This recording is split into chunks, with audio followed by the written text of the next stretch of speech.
This is MPLS. It stands for Multi-Protocol Label Switching. And the basic goal here is it makes a router act more like a switch. Right? But it's pretty cool. This is sort of the current cool thing. We better put cool in quotes, right? If you're doing a WAN connection. The carriers are all over this, and I'll tell you why in just a second. All right, so let's think here. I have my site. All right. I have my own router. And I'm going to just draw one PC in here because that's what I want to do. So I got a BC on my site. Wow, you can hardly see that at all. You'll be all right though. All right. And let's say this router comes off and we have multiple ways. Well, let's not go in here. Let's say this is my carrier. Okay. And then we can connect in the carrier network. They have lots of different routers that can carry traffic different places. Okay, so we'll put all these routers in. It's a mesh, right? Then we're used to this. This might come off some other site. People we don't know. There's more sites out here. Oops. And let's say that this is the site I want to get to. There's a server. That does not look like a server. There's a server I want to get to on this site. Okay. Now, using IP routing, that will get there just fine. Okay. We understand that. I could just put here the IP address of this server, and these routers on the way are going to compare, subnets, where does it go, everything we do, all right? But what we can do, though, is we can take our packet, let's put our packet here. Okay, I got my, it doesn't look very green, I'll color it in. Here's my packet that's coming off of my computer, and I want to deliver it to this site. With MPLS, what happens is when this hits the router is programmed with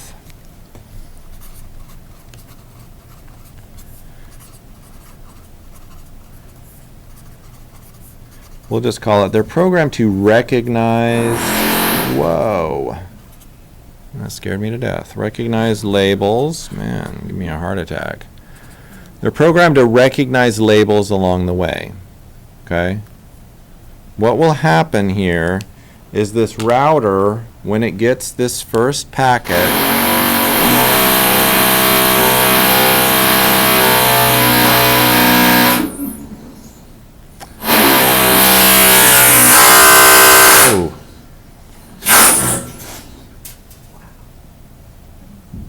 it was a good drill when you can hear whatever leftover go flying, right? Jeez. All right, when it gets to the first router, what it's going to do is it takes the packet and it doesn't treat it alone like a packet. It does a process, and of course nerds named this, they call it pop-on. And pop-on puts a label on. So here we put a label on, okay? You can hardly tell the color, sorry guys. That's the label, it was a lovely red. Come on. So there's the label. I'll draw it a little, that doesn't even show up at all. And there's the packet. So now the packet is inside a label, okay? This is a bit like if we put the packet inside a frame. We understand that, right? Okay. The label's a little bit different because it only applies to the packets, right? What happens is, again, we put the label on, and the label tells it a certain route is going to be followed.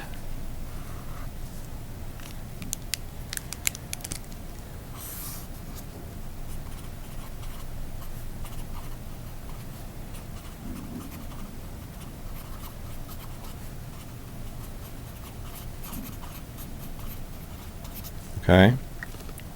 So that means there's only going to be one path for this packet.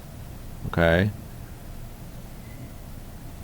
You guys remember our switch where you can, route where you must, the conversation? When we normally have routers, right, there would normally be multiple possible paths. Okay? When I put these labels on, it says use a single path. All right? What that means is now the routers, as it goes along, it will go through not a routing table, but a switching table. Okay? This is a little spooky, right? I just spent all this time telling you about routing tables, and we have to go through the whole routing table. Y'all remember that? And now I'm telling you there can be, on these routers, there's also a switching table. And that will tell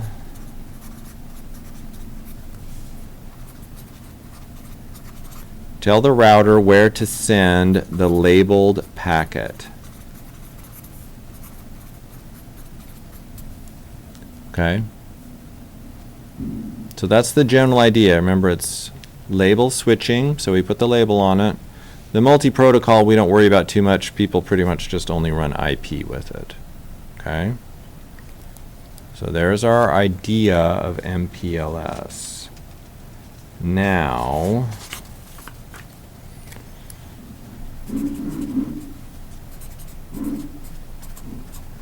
why did we do this in the first place? Okay. Rule number 1, if a packet has no label, we use normal IP routing. Okay? So if we look at this mesh here, remember this is the carrier network, so this is someone like AT&T. If one of these routers gets a normal packet, so for example this, if we talk about this router here, if it gets a normal packet, I don't know, it comes in the blue packet, it will still just send the blue packet on where it needs to go using the routing technique.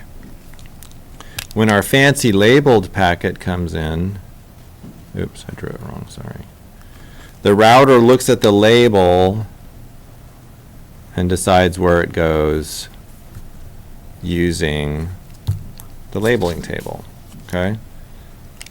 So the packet has no label, we use normal IP routing. If the packet has a label,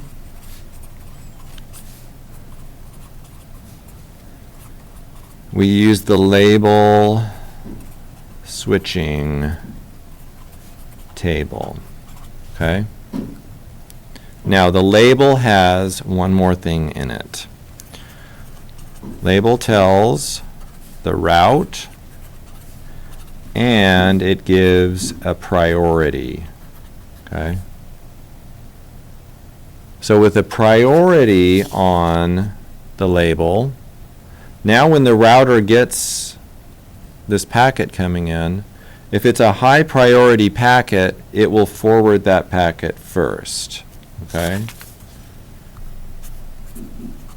So higher priority labels are at the front of the line. You understand that idea? So of all the packets coming in, so this blue one and my labeled packet came in at the same time, the labeled packet goes first, period. If there's a lot of different labeled traffic, then we worry about the priority on the label. but just generally speaking, if you have a label, it's better. All right, so the label tells the route and the priority. By the way, and I'll just note here, and the protocol. We can put different protocols in here, that's why it's multi-protocol, but like I said, no one uses it. Okay, so the label tells the route and the priority. Higher priority labels at the front of the line, and the bottom line is that the carrier can mix, okay, regular IP traffic with WAN. We'll just put priority or traffic that it's getting paid money for. Okay, can you all see that idea? So if I make a contract with AT&T and I say you will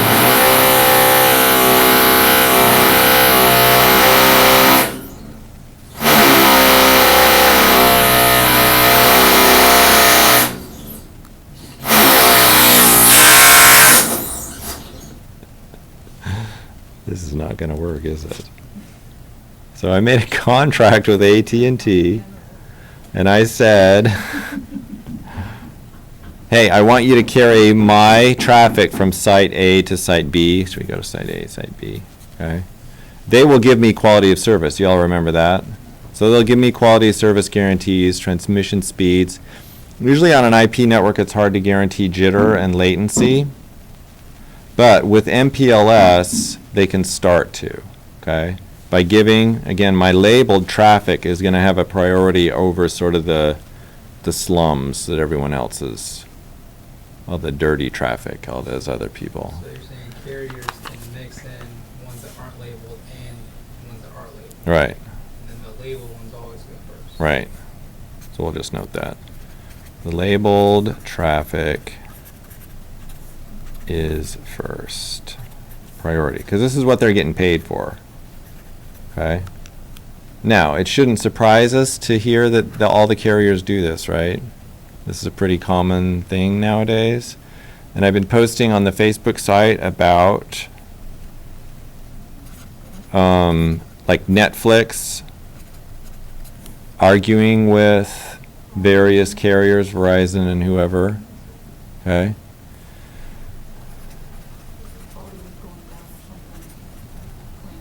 Yeah, isn't that sad?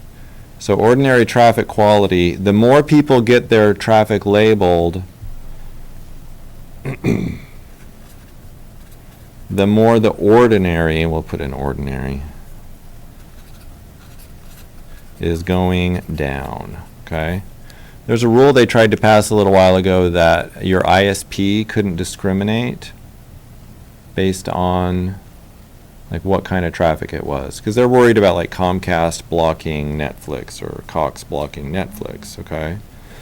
And so they say that Cox is therefore not allowed to do this, okay? But what ends up happening is, okay, so here's me and Cox, oops. And Cox will have different pipes. Yeah, they want to sell something to you, right? Yeah. So Cox, what they'll, they have to provide, they provide me with, a terrible connection, but you all have better connections than me anyway. They provide you with a certain bits per second connection that is sort of from the internet. Okay, to you, all right? And you get that from the quote internet, right? But let's just say, for example, here is, these are 3 different networks. So they might have level 3, they might have AT&T, and then they might have Verizon, okay? So they have 3 sort of different backbones connecting into them. Well, what they can do is, on the AT&T traffic, it can be nice, pretty labeled traffic. Okay, and so here is where, I don't know, maybe Google comes over here. So they can bias it on the back end. because they know level 3 carries Netflix's traffic, and so for level 3, they just don't give a good spot. Does that make sense? You guys seeing that? So what you're seeing ordinary traffic is on level 3? Yeah, and you hear talk about, this connection here might be the same connection that leads off to, wherever Russia and all that stuff, like the really places no one ever goes. And AT&T is like Google and YouTube, whoever else, like the guys that are up here paying money, okay? And so Cox, well, really, not Cox. Cox isn't at the front of this fight right now. It's Verizon and Comcast. But they're the ones saying, look, you need to pay. And what you're going to do is it's this kind of stuff. So there's sort of, the ghetto traffic gets low priority. And the more they can get people onto these nicer traffic, their big customers onto this, paying extra money, the happier they are. And it's really more complicated than this, but I just want to emphasize, it's possible for these carriers to mix high priority and low priority traffic on their networks and make more money. So we like making more money, right?